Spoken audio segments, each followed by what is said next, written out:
It is June the 1st of 2014. Here's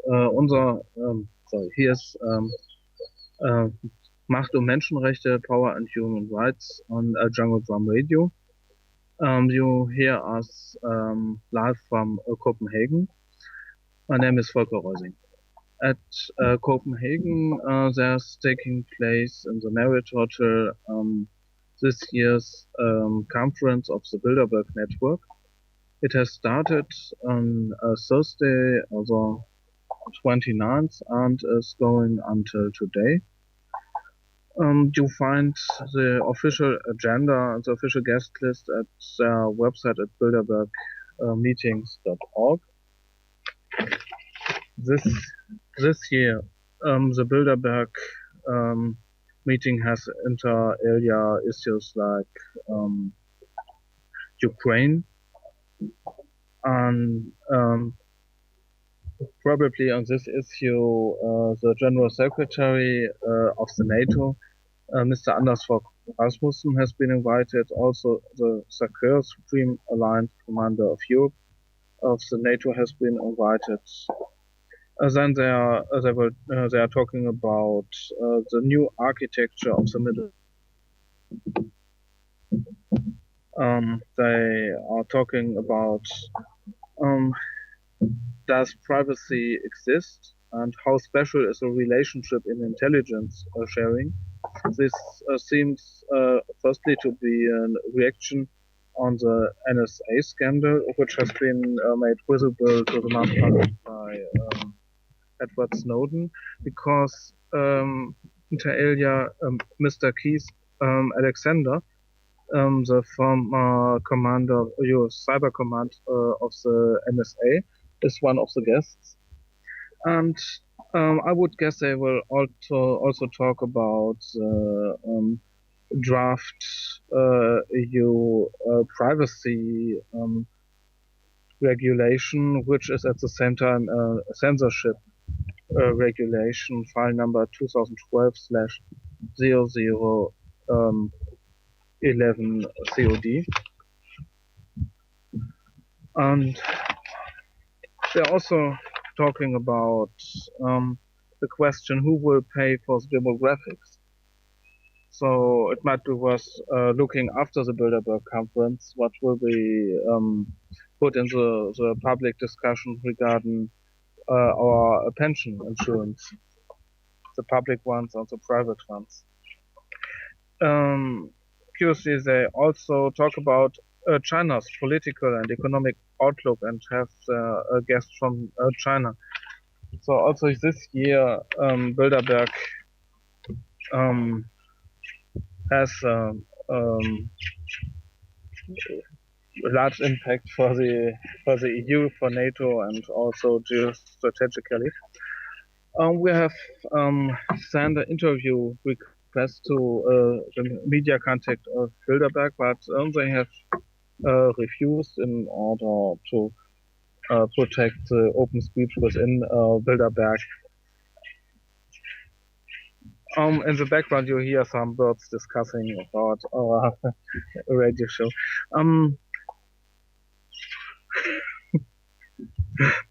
We have managed to make a lot of photographs. From the official guest list, we have seen Henri de Castries. He's the chairman of the AXA insurance company and also the chairman of Bilderberg currently. We have seen Mr. Jörg Asmussen from Germany. We have seen His Excellency, the Minister of Foreign Affairs from Sweden, Mr. Carl Bildt. Then we have seen Mr. Robert Rubin, former financial minister of the USA, and today a co-chair of the Council of Foreign Relations. Mr. Eric Schmidt is there, the executive chairman of Google. Peter Sutherland, chairman of Goldman Sachs International, and according to Bilderberg, also UN Special Representative for Migration. Then we have seen Mr. Etienne Davignon, Mr. Davion is a Minister of State of Belgium. He also has been the chairman of Bilderberg, and before that the EU commissioner. We have seen the chairman of Fiat. We also have seen Mr. Henry Kissinger, well-known former minister of the USA, and involved in several think tanks, particularly often involved in Bilderberg. Mrs. Christine Lagarde, the managing director of the International Monetary Fund.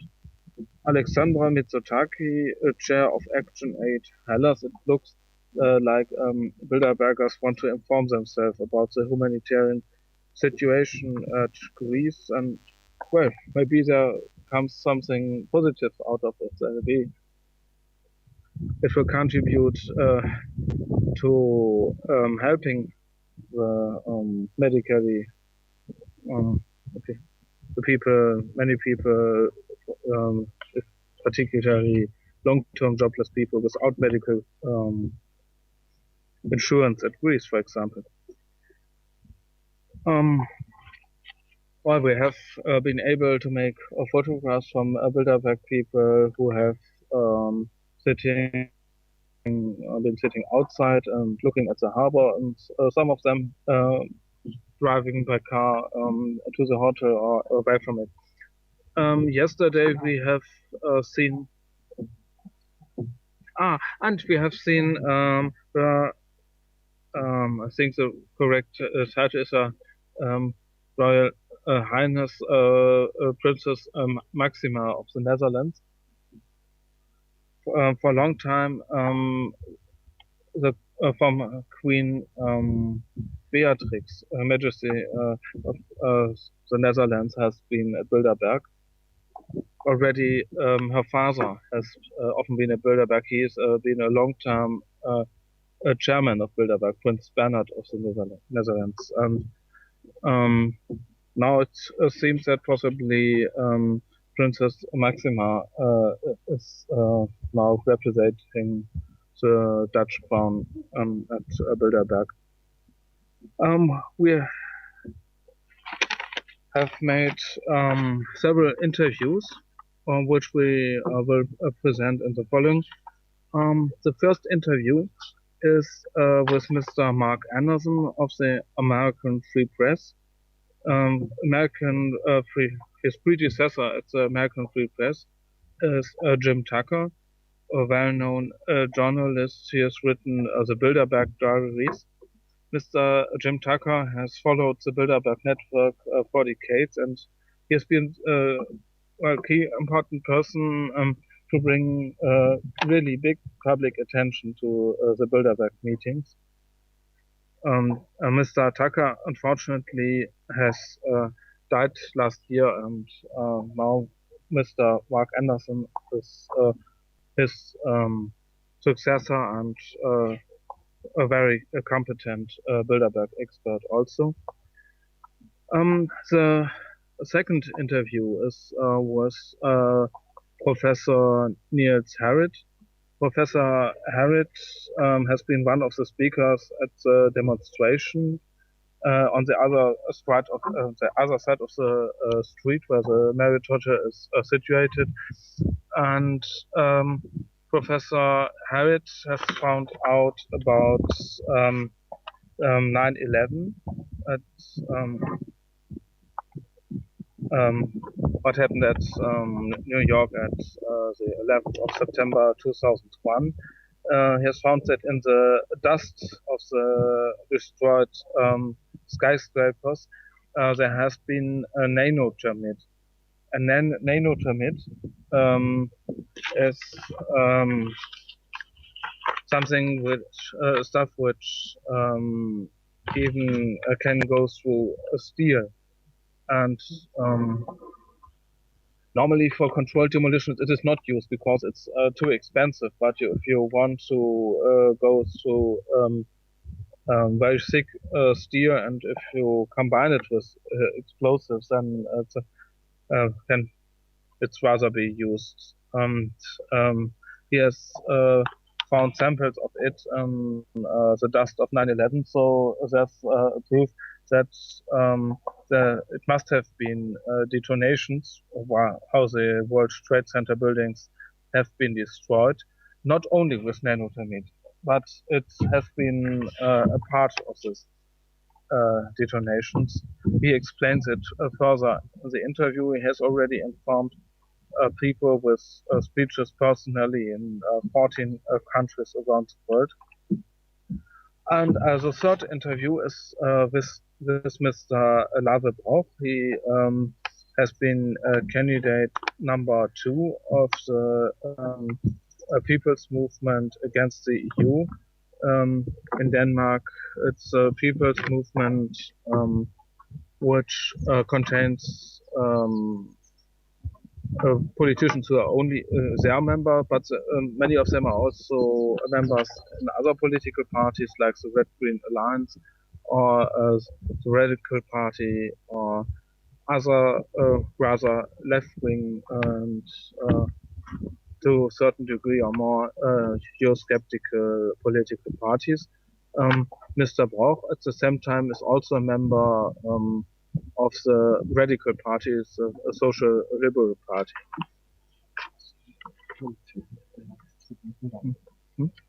And certainly we have not only asked him about the elections and how the Danish People's Movement regards the EU and what will come after the EU elections, but certainly also how he regards networks like Bilderberg.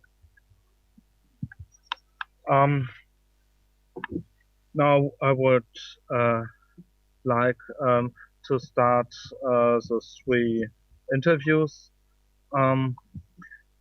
The translation into German is already in progress.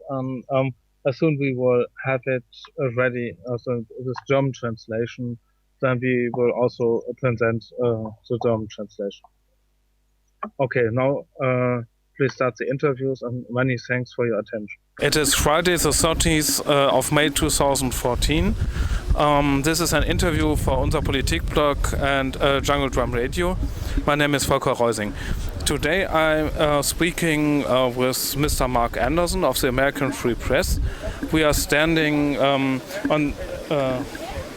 vis-à-vis the Marriott Hotel in Denmark, where currently the Bilderberg-Konferenz is happening. Mr. Anderson, how long are you following Bilderberg? This is my 5th year covering Bilderberg, having started with the original Bilderberg hound of American Free Press, Jim Tucker. And last year was my first meeting without him. That was in Watford, England. He had passed away, God rest his soul, just before that. But my second one on my own, my 5th year overall, covering Bilderberg. What are your main findings about Bilderberg? Well, mainly that it's part of a network of other groups, the Atlantic Council, the Trilateral Commission. It's perhaps the most exclusive and the hardest to get into, I suppose. It's one frat house that's not easy to be a member of. But, it's basically private governance. It's the idea that corporations and banks are the new constituency, that they're the electors, they're the voters, that it's only their welfare and things like that count. And that, they really have the personhood, the stake in society. Individual people are just cogs in the wheel because we're to be the debt payers. We're the ones that pay the interest on the debts in the debt-based money system, which is their central lever of control. So Bilderberg is the most exclusive of this network, and it's been going on now. This is the 62nd year in 60 years, as many of us know. Their 3rd time in Denmark. They haven't been here since 1969. But it's a very critical time due to the Eurosceptic elections, a lot of populist parties that don't like central rule in Brussels. They're anti-EU, and that's got to give something of a black eye to Bilderberg. So that's no doubt being discussed here in Copenhagen 2014, among other things. Do you have an idea who might be particularly powerful within Bilderberg? Well, certainly the old crowd, the steering committee, and those that have been here for a number of years, even generations. David Rockefeller, although I think maybe he's too ill of health now. Then you have the Henry Kissingers of the world. You had Donald Graham here for many years, who owned the Washington Post company. He just surrendered that. That was sold to Jeff Bezos of Amazon. And Jeff, I believe I spotted him here, unconfirmed, even as early as Monday, May 26th, 3 days before the first day of Bilderberg for 2014. So you have the new guard replacing the old guard in old press organs like the Washington Post. So it becomes almost a transgenerational thing, not by family, but by money, by class, by distinction. And so you have a lot of that, you know. The same media are here almost every year. Your Financial Times people, people from The Economist, and the same think tanks that have been around for a long time, the Brookings Institution. So it's almost more like the institutions maintain a presence here, regardless of who's representing them. That goes on for many years. It seems to me that it's rather a place of coordination between different powers, different banks, media corporations and think tanks, and rather a place of coordination than not something at the top of the pyramid.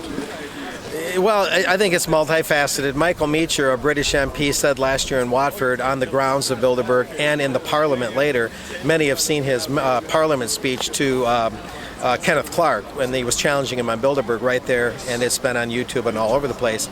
And Meacher talked about there being deal making here on one level, that they all come here to get the best deals they can for their respective companies. But right away you run into problems. If you're a corporate or bank owner and you come here and you're talking to a government official, then you're seeking special regulatory or tax favor. What other kind of deal are you going to get from the government, right? Maybe pass regulations that would destroy your competition but keep you in power, keep your company strong. And so right away you run into problems precisely because of the fact that you have governmental decision-making colliding with corporate interests. I mean, you cannot help, even under the best conditions, of having a real strong potential for a conflict of interest. And I know what they say, we don't make any decisions, no resolutions are proposed or passed, but they, as I've said, they don't have to be. They can just reach a general consensus. The members go back to their respective areas of influence and they carry out the general planning and structure that they want. You know, the oil barons getting the price they want, the bankers getting the arrangements and interest rates and austerity measures they want. And, you know, but the conflicts and potential conflicts just pile up no matter which way you look at it. This time seems to be important regarding geostrategics. They are talking about Ukraine, and Mr. Rasmussen is here, also the Sakur, the highest NATO soldier for Europe. Oh, that's a big thing you mentioned. The NATO thing with regards to Putin making an incursion into Crimea. No doubt they're wondering about NATO keeping its hegemony, its dominance, because NATO has been wanting to expand eastward. NATO just honored its eastward expansions, and the EU celebrates all the time its acquisition of new nations under its umbrella. So the EU and NATO go hand in hand, wanting to acquire, I think it's fair to say, annex, in a way, other nations, even while blaming Putin simply for protecting what he says are Russian interests in Crimea. And now who's doing the killing? Anti-Russian, apparently anti-Russian, pro-Kiev, pro-Western military forces are killing innocents in Donetsk and other parts of eastern Ukraine. This is no doubt being discussed in there, just as no doubt for 2014 they're discussing all these populist elections that are electing people that are anti-EU, anti-Brussels, anti-centralization.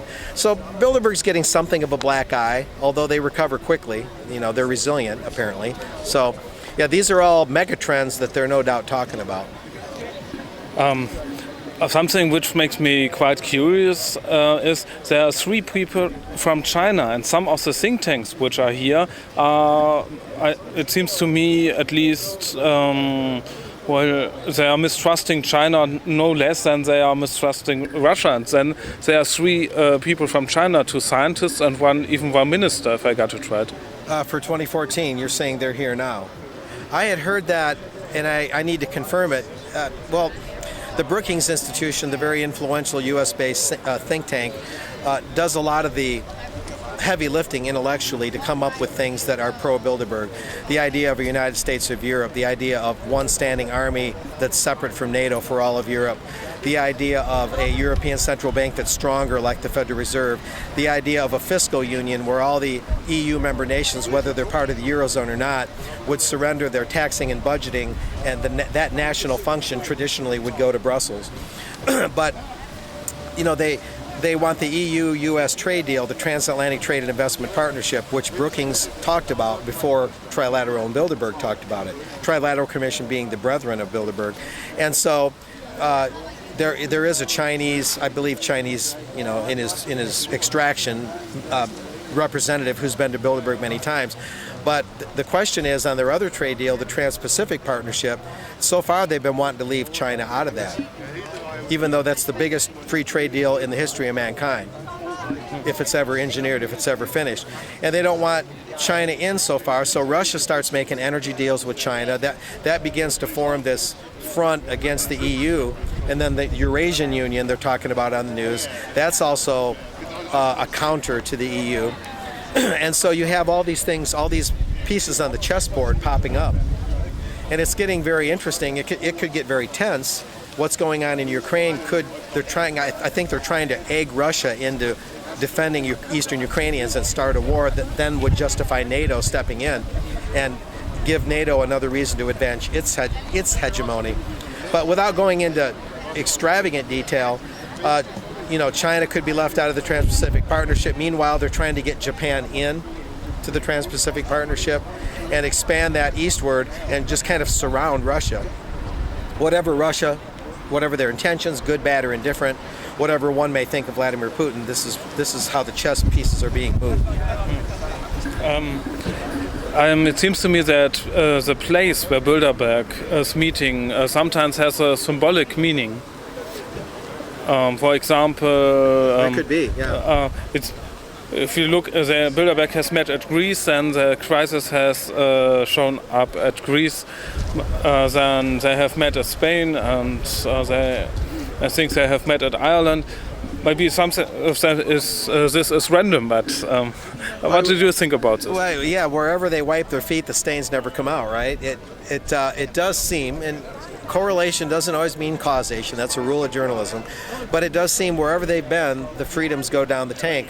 I just heard from a reasonably reliable source, I got to confirm it, that in the recent Danish votes that sent some of these populist politicians into office, that Denmark may have surrendered its right to run its own patent laws for patenting products, you know, like the Patent Office in the United States. If I understand it right, the voters inadvertently or were tricked into it to whatever, surrendered their patent laws, the control over their patent here in Denmark. Mm-hmm. So that's very curious. If that's the case, that would have been right before Bilderberg met here, that Denmark surrendered its patent laws. Mm-hmm. And then Spain, they met there in 2010. Now Spain is descending into more economic chaos. They've cut down on free speech almost to the bone. Even small assemblies are being broken up in Spain. And it does seem like wherever Bilderberg goes, you know, that country ends up worse off. And I could name other examples, but that's just two that come to mind right away. Do you know examples of people who have been invited to Bilderberg, and then when they have come back, picked up issues from Bilderberg? Well, you know, that's always a tough one because, again, it's hard to know with utter certainty that they go to Bilderberg and that they get a promotion or they come up with an idea that you can tangibly trace to Bilderberg. You know, you have John Kerry, the U.S. Senator from Massachusetts at the time, entering the Bilderberg meeting in 2012 in Chantilly, Virginia, where they've been before that. And he comes out, and not long after that, he becomes U.S. Secretary of State. And now he is one of the lead players at the Trilateral Commission.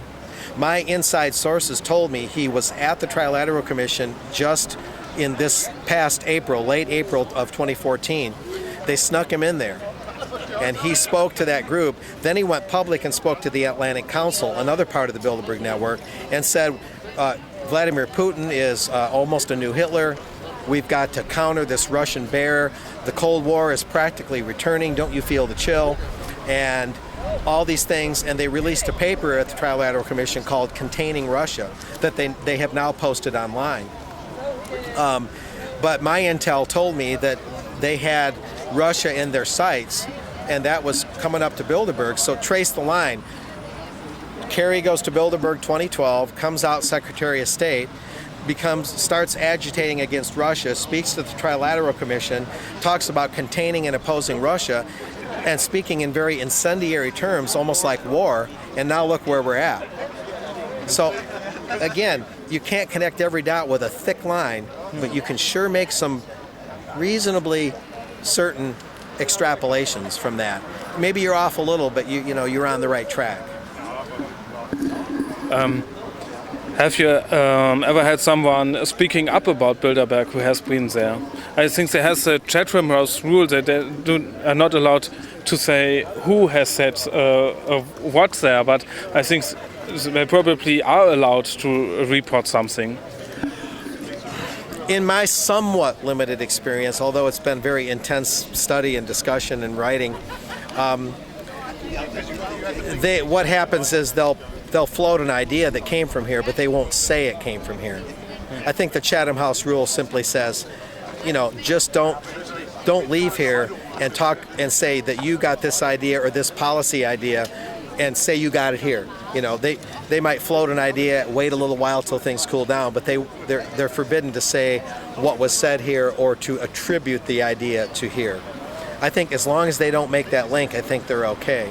And they may not all, let's be honest, they may not all go in there and agree with each other and everything. There may be dissidents in there. Maybe the Dutch politician that addressed people that came out of the Bilderberg meeting as a participant and talked to some of the activists today here, May 30th, 2014, maybe he'll have misgivings. I don't think they're all necessarily rogues and mountebanks and matoids, but you make a deal with the devil and even the best of people can get compromised. I would like to learn a bit about your newspaper, the American Free Press. Oh, sure, absolutely. It's existed since 2001. These are some recent headlines I wrote. Front page, Bilderberg meeting, site confirmed, and Bilderberg Probe, a very important article, I believe. These are at AmericanFreePress.net, where you can inquire about an online version or the hard copy. That's my cheap plug here. And it's existed since 2001, when the spotlight had to close. American Free Press rose in its place. And Jim Tucker, my predecessor for Bilderberg, was already covering Bilderberg for the spotlight from the 1970s up till 2001, and then it carried over into American Free Press. And then as he went along, he handed the baton to me a little bit at a time, and then now that's where I'm at. But it's a national weekly based in D.C.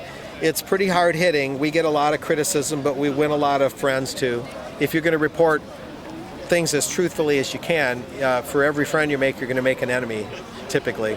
But I think people come around, especially when they realize that the dominant corporate mainstream media shouldn't be mainstream and is, in fact, misleading people much too often. Many thanks. Yeah, well, thank you. Thank you for having me. Great. Es ist Samstag, der 31.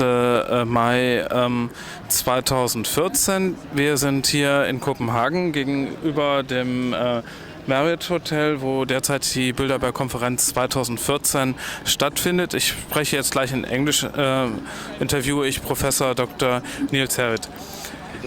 Professor Harrit, you have made important findings regarding Namothermit at 9/11.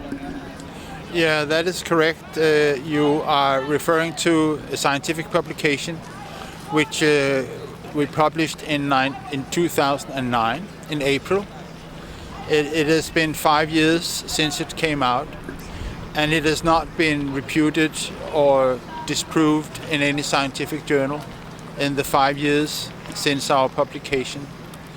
And to make it very short, what we found in the World Trade Center dust was remains of what we call a thermitic material. It should not be taken too far. It is some stuff which contains a lot of energy.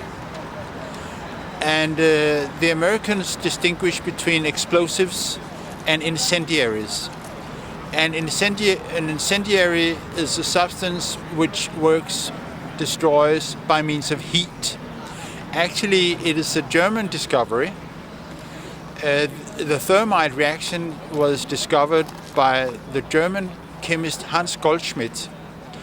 In 1893, he published that if you mix very finely divided aluminium in German, and iron oxide or rust, if you mix these two powders and make them react, you get a reaction which is very violent in the sense that it develops an enormous amount of heat. And this reaction can be used for cutting steel or armor, Panzer. So it is used in grenades and torpedoes for military purposes. It can also be used for welding. Actually, in the Ruhr city of Essen, the thermite reactions was applied for the first time for welding of the tram rails of Essen. This is the first time that the thermite reaction was used for a useful purpose. But it can also be used for military purposes and for cutting steel beams and steel columns. And this is our suggestion. The thermite was used also for the demolition of the 3 skyscrapers. As you may know, that there were 3 skyscrapers collapsing in World Trade Center, the Twin Towers and Building 7. And there's no doubt that explosives were used. We do not know the chemical composition of these explosives, but our finding only indicates that there was something in the dust which shouldn't be there under normal building collapses. Is Namothermit also used for other controlled demolitions, or is it normally only used in the military sphere? No, we don't know. We have no examples of commercial demolitions where nanothermite has been used. This is military research. These are military energetic materials. It is not commercially available. In fact, thermite is used very rarely for commercial demolitions. It was applied for the first time in 1935 for the taking down of 2 steel towers in Chicago. But usually it's too expensive, and in ordinary controlled demolitions, the commercial companies, they use regular cheap explosives. We do not know of a recent case of a controlled demolition where thermite was used. So this might be a hint that someone who has access to nanothermite possibly from army military from military might be involved in 9/11. Well, we are not speculating. This is not our duty as scientists. Our duty is to collect evidence and supply the public with information which is solid. This is based on evidence, and this is science, this is research. But I would say that the nanothermite story is not the most important observation regarding the collapses of the Twin Towers. If we zoom in on the 3rd building collapsing 20 minutes past 5 in the afternoon, as you may recall, the famous Building 7, it came down in free fall acceleration, and which means that it came down as fast as a dropping stone. And according to the fundamental laws of physics, it means that there is no energy for breaking of all the hundreds of thousands of steel beams and columns in the building. So this is a completely unambiguous scientific proof that we are dealing with controlled demolitions. and it takes months or half years in preparation. So it proves the official conspiracy theory. You know, the story with Osama bin Laden and the 19 hijackers. It's false. It's scientific proof. And this conclusion is based on the oldest laws of science. We are talking about Galileo Galilei and Sir Isaac Newton's laws of motion. And the official account for the collapses of World Trade Center violates these fundamental laws. So I would say that is the prime argument against the official conspiracy theory. Ace Baker says that there has been a big cloud of dust, and that Namothermit alone cannot explain this cloud of dust. That there must have been at least something additional. Well, that's perfectly correct, and no responsible scientist has claimed that the World Trade Center came down exclusively due to nanothermite. In my opinion and consideration, at least two kinds of thermite was used, because you have found steel beams which were sulfurized. That means they contain sulfur. And that is a strategy you use when you want to cut steel beams. We are talking here about a military kind of thermite, which is called thermate. It's spelled differently. And in thermate, you add sulfur to Hans Goldschmidt's thermite mixture and barium nitrate. And it has the consequence that it cuts through steel much faster. So thermate was used and explosives were used. We do not know the chemical composition of these explosives. They could have been thermitic, we do not know. But where the nanothermite fits into the collapse scenario, we don't know. I have my personal hypothesis, but it is speculation. How much have you reached with your findings in policy, in public awareness?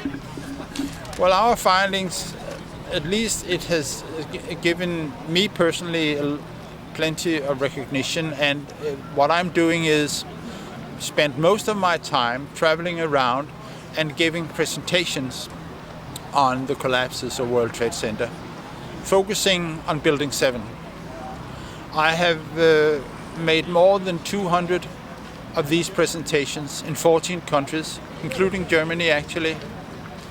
I have not been to the Ruhr area yet, but I would love to come back. You know, I lived there once in 1970 and actually was working, or I was a student at the Max Planck Institute in Mülheim an der Ruhr and had a great time living there.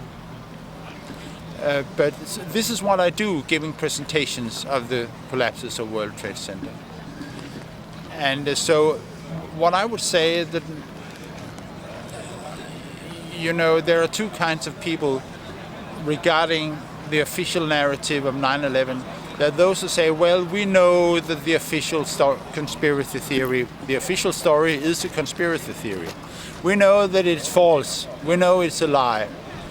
And the other part of the population who says, well, I know it, but I don't want to know it. Everybody knows that this is something we do not talk about, which means that they know that there's something wrong. Everybody knows that everybody knows that everybody knows, but nobody talks about it. And this is the kind of situation which the elite has brought us into, a society of fear and lies. And this is one of the reasons we are protesting here about the Bilderberg meeting, because these are the kind of decisions, they are taking decisions right now behind these windows regarding the world. Even though, I mean, these are the Western European countries, primarily NATO countries, but it is the Western elite meeting here. I know they invited the Chinese because they're nervous about the financial situation, for good reasons. The whole thing is going to crash very soon. And the outcome of this collapse, we do not know. We know it's going to be ugly, and we know that the final situation will depend on enlightenment of the public, and independent TV stations and news sources like you is what we are relying on to bring out the truth, because the truth is the best defense for war. There is no such thing as an honest war. If you want to prevent a war, all you have to do is tell the truth. But the mainstream media, they're lying all the time. So we are here to tell the truth, and this is the best weapon for a reasonable society. Well, some of mainstream media are invited to conferences like Bilderberg, so maybe there are some issues they do not talk about because they are invited there. Quite correctly, David Rockefeller in 1991 came with a statement where he actually thanked the editors of New York Times and Washington Post and Time magazine, all the big media outlets he appreciated for their discretion, that they have kept silent about the Bilderberg meetings for these 60 years. Because as he said quite openly and explicitly, that we could not get along with our plans for the New World Order if we had been under the scrutiny of the press. So the press is complicit in the crimes and all the wars and terror which has been haunting our society since Second World War. You belong to the key persons who have challenged the official story about 9/11, and on the basis of 9/11 and on the basis of that shock, we have heard about a war on terror, and there has been much privatization and social decline. But I think the main thing probably is a war on terror. Have you seen people or governments turning away from that concept because of learning that the official story cannot be true? About learning, well, you are assuming that they do not know. They know. All of them know. All the editors know. All the journalists, they know that we do not talk about this. They know, they play along. Because of the American military, basically. And because of the interest of the elite, because the war is the best money-making machine ever. This is the most profitable kind of business. So the banks and the major corporations, the manufacturers of weapons, the weapon industry, the military-industrial complex, they're all interested in us ordinary people fighting each other. So they're setting up wars, they're staging wars, and one of the means by starting a war is terror. So the war on terror is based on a false premise. And 9/11 is the most obvious, blatant lie in our time. They really goofed this time. They messed up. The collapse of Building 7 is so obvious. Everyone can see that this is a controlled demolition. And once, if you've seen Building 7 once, there should be no way back in your mind, because you can fool yourself, and that is very stupid. Many people do that, and that's why our society is in such a state of fear and lies. Everybody's hiding out. Everybody's hiding and hoping that the storm will pass when they come out, but it won't. We have to confront the truth, and without truth, there'll be no peace. Many things. Maybe if we could finish this, this is a T-shirt from it's called Artists for Peace. If I turn around, you'll see in Danish the motto of this association, and it reads, no peace without truth. And now I turn around. It's in Danish.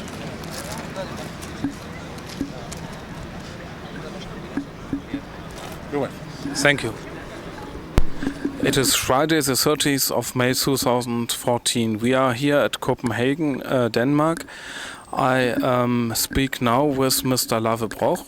Mr. Broch, you have been candidate number 2 for the European elections of the Danish People's Movement against the EU. Yes. How do you see the results of the European elections?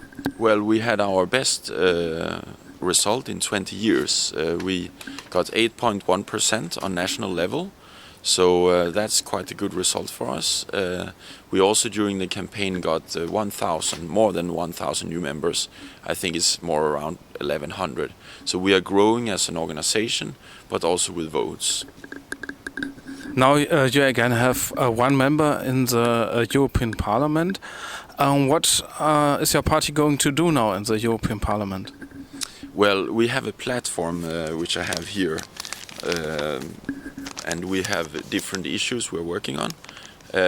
We have 4 pillars. The first pillar is that we want more democracy.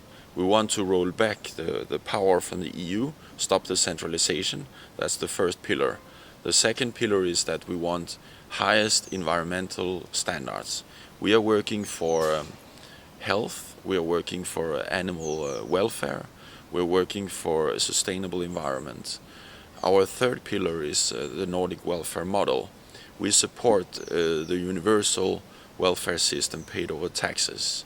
And we also believe that we must fight unemployment and the social dumping. The fourth pillar we have is global solidarity. In the People's Movement we are very engaged to look at how does the EU influence the world. And we can see that EU on many areas undermines development in the world. But also when it comes to peace, EU sometimes make problems for creating peace processes in different conflicts. Do you mean the Ukraine? Well, that is, you could say, one of the issues. Here you can see that EU is not sufficient because EU is not a neutral and impartial organization. EU works for its own interests, and the Ukrainian population are divided in the question if they shall go towards the east or towards the west. I believe that we need to create and use the frame of the UN, where you have impartial possibilities to talk about what way can Ukraine go. The best thing for Ukraine is probably to be a federation, but they have to decide it themselves. However, the EU has in different ways interfered in the conflict in a non-intelligent way. If I understand your program, your platform correctly, then you are also against EU militarization. Are you only against specific aspects of military cooperation within the EU, or against military cooperation within the EU as such? Well, we are a cross-political organization, so we are looking at the EU. And in Denmark we have voted no to that Denmark is part of the military side of the EU. So we want Denmark to stay out of that, but we also think that there is no need for having a European cooperation which is building up a military union. We want a cooperation being built from below, where humans can travel, trade, study, work, not super states. And the EU militarization involves weapon exports. It involves supporting the arms industry. EU is actually often in many surveys the second largest weapon exporter, sometimes the third largest, but EU exports weapons to countries which are dictatorships, but also in conflict situations. If you take the Ukrainian conflict, EU still exports weapons both to Ukraine and to Russia, despite the last thing these two parts needs is more weapons when there is a conflict going on. You're talking about global solidarity. What is your opinion about the draft or being in negotiations TTIP agreement?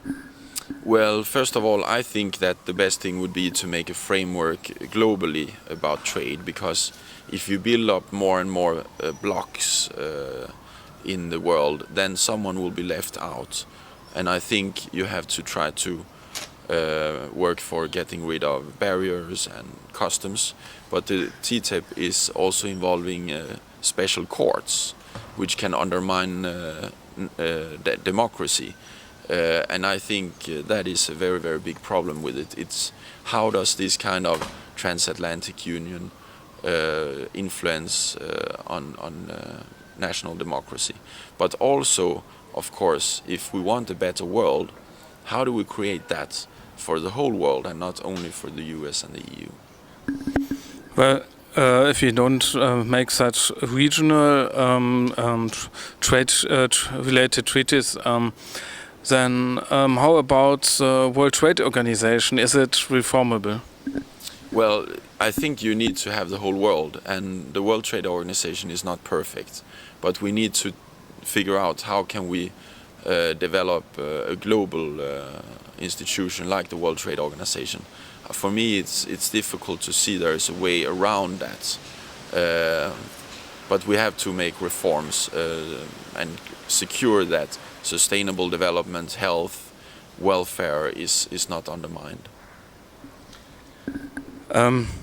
You want to protect the Nordic welfare model, and if I've understood it correctly, the Nordic welfare model, for example, includes relatively high benefits for unemployed people, for example, so that people are protected against risks like unemployment. What are other main characteristics are there of the Nordic welfare model? Well, you can actually say that our welfare model consists of both a very high level of taxation, but it also consists of the possibility that you get help from the government. If you are a student, you don't have to pay to go to Danish universities.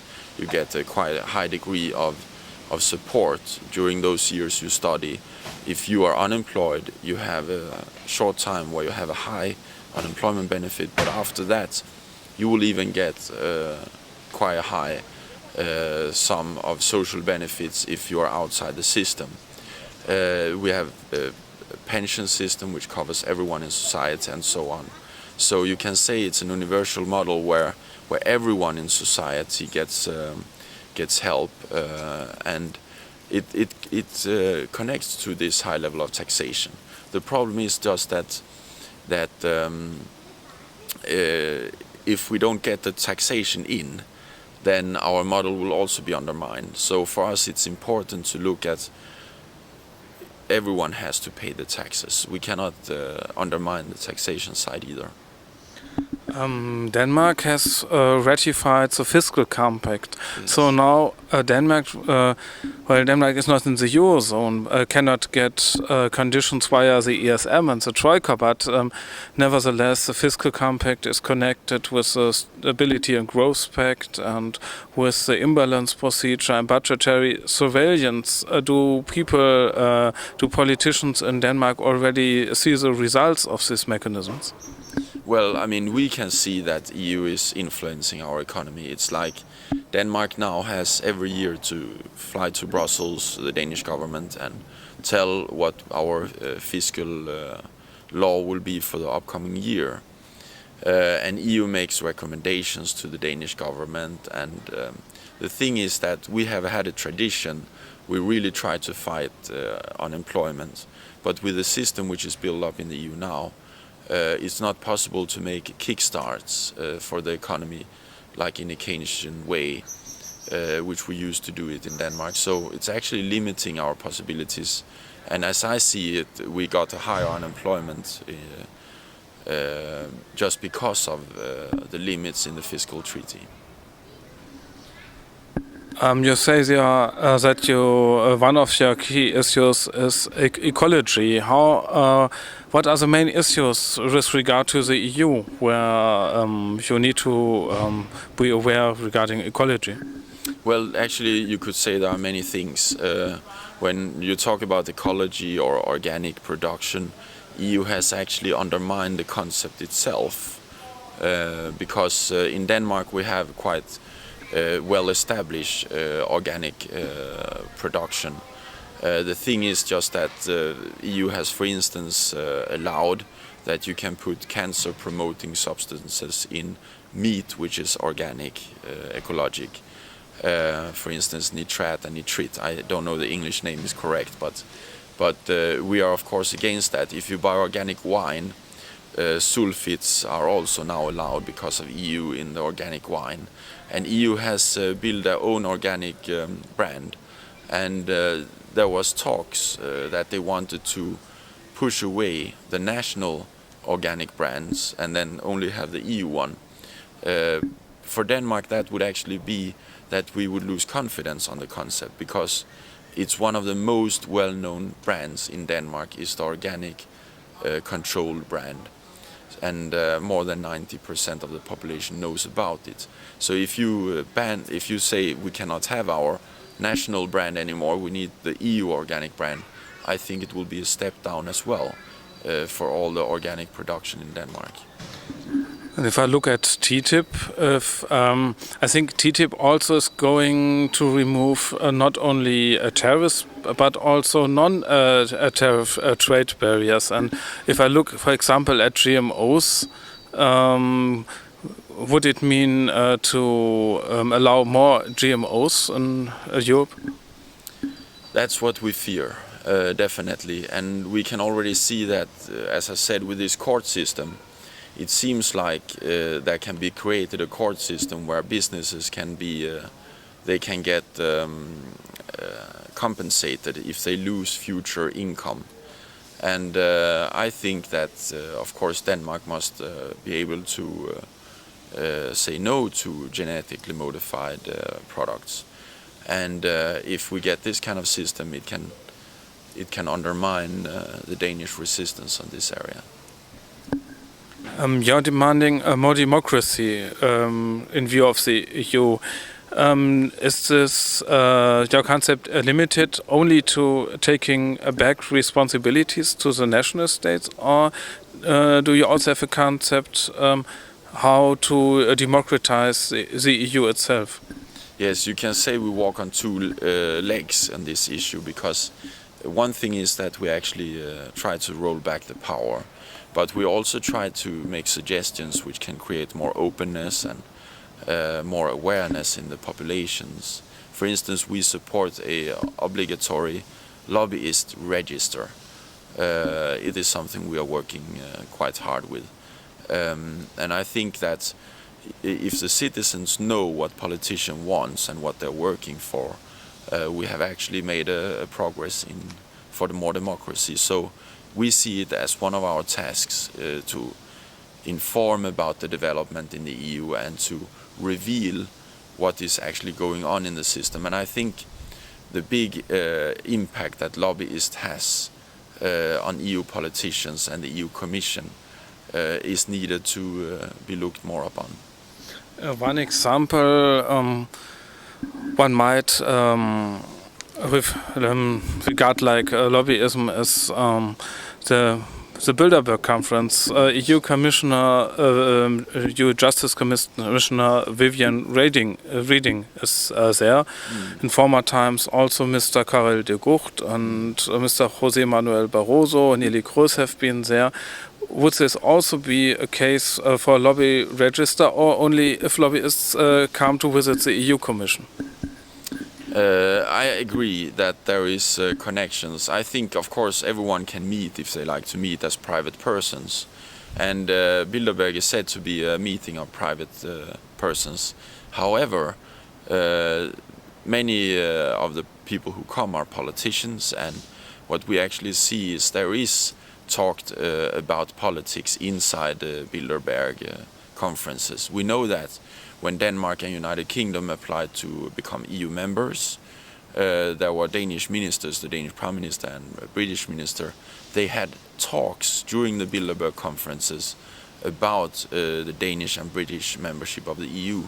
And I think that that is a problem, that there is not awareness of what, I mean, if a private person meets, that's fine, but if a politician meets and actually do things that can influence our nations and the environment and so on, then I actually think that it should be more public what's going on. And it's not allowed to quote from the Bilderberg-Konferenz is what people are saying.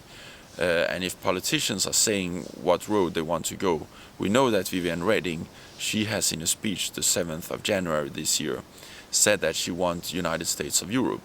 What is she talking about when she is in the Bilderberg-Konferenz? Is she doing more plans about this issue? That's things I think which should be in the openness.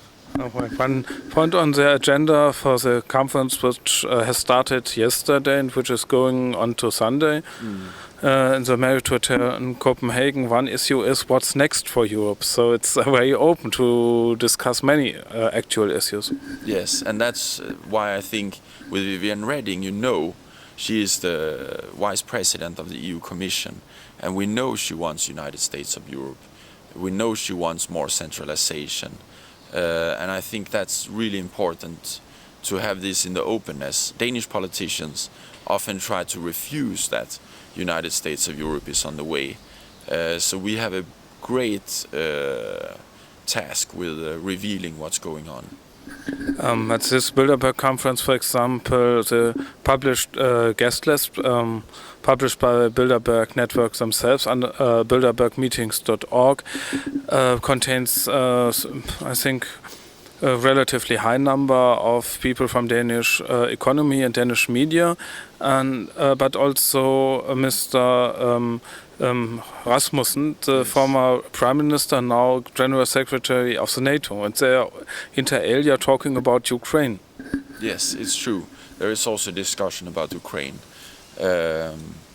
and we don't know what will happen there, but as I say, when you have these kind of frameworks which are closed and not open, I think there is a danger that politicians are actually stepping out of their private role and start to behave like they are actually the persons they are in work life. It is not acceptable that Anders Fogh Rasmussen, as a General Secretary of NATO, is there. If it's as his private time, it's okay, but I think there is a big danger of mixing the stuff. And the question of Ukraine, I think, is best to discuss in a forum where you actually have both sides in Ukraine represented, and where you actually have an openness about what's going on, so you can create security for all Ukrainians. I would like to come back to another democracy issue. You want more referenda. For which issues? What is important enough to have a referendum on European issues? We think that all treaty changes should be actually for referendum, especially if they are big treaty changes. But right now we didn't have a referendum about the Lisbon Treaty. We didn't have a referendum about the fiscal treaty. And now EU is working on a banking union. And then we believe that if EU shall decide when banks shall close, if EU shall make a rescue pot for the banks, it is something the population should have the right to vote about. What is your concept about the European Parliament in relation to the other bodies of the EU? Well, in general, my model of cooperation would be more you strengthen the national parliament, and then it's closer to the citizens, so the national parliaments could cooperate together. I think that would be more direct. But the EU Parliament is, of course, a better institution than some of the others. It has a little bit more legitimacy. The EU Commission is civil servants. They are not elected. They have monopoly on putting forward law proposals. I think that's very undemocratic. If I should choose which of them who should have the right, I would say the EU Parliament. But I would also say I think national parliaments should have the right to make law proposals. I don't understand why it's only the EU Commission. Many thanks. Thank you.